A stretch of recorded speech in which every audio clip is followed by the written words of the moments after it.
So I have a lot of conversations with contractors in the home restoration services industry. I love to go against the grain, and I love to be argumentative about this because I think it is a very true um, concept and a very true statement when I say that it is much easier to start your business doing repairs. And a lot of guys say, well, it's not profitable, it's not this, it's not that. But the reality of it is how much money are you starting with when you're starting your business? To run a successful roofing company, it requires, or siding company, or gutter company, it requires credit lines. It requires, all these different things to get that started. Now, you can go take the debt on to make that happen. However, I would say that it would be a lot more fiscally responsible for you to start stair stepping and building up your customer base and building up your profit base in a little war chest for those grander ventures by starting with the repairs.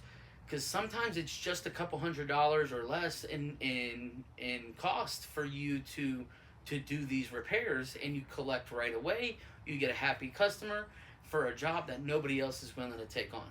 So I have started most of my companies by doing repairs, and I had wild success in the communities. I was able to use different platforms for lead services where other people poo-pooed on them, and they told me I was crazy and that these are scams of for lead services and things like that. Yet I made millions of dollars with them in gross sales, at least. So there is, and when I was out there doing the repairs myself, I made an even higher profit margin.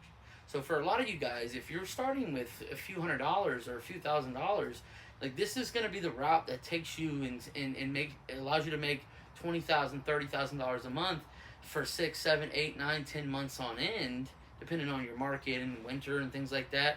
And then take that money and then shift it into something else if that's what you want to do. But you may find wild success with this and continue to be great at it and be able to expand that and have a really great platform for a business that allows you to expand into other markets and continue to do something that's easy, collects fast, that you don't have a lot of overhead or exposure. And these are things that nobody else wants to do. So this is a very niche market, and this is why I do recommend this for a lot of startups. A lot of people do not like this model because they don't think it's lucrative enough. However, I think if you do this at scale, that you could find great success in this, and that you can become, a staple of your community. And if you want to open up a separate company that services the roofing, the full replacements, and things like that, you can. But I think this is an individual business in and of itself that is scalable and sellable within a few years' time.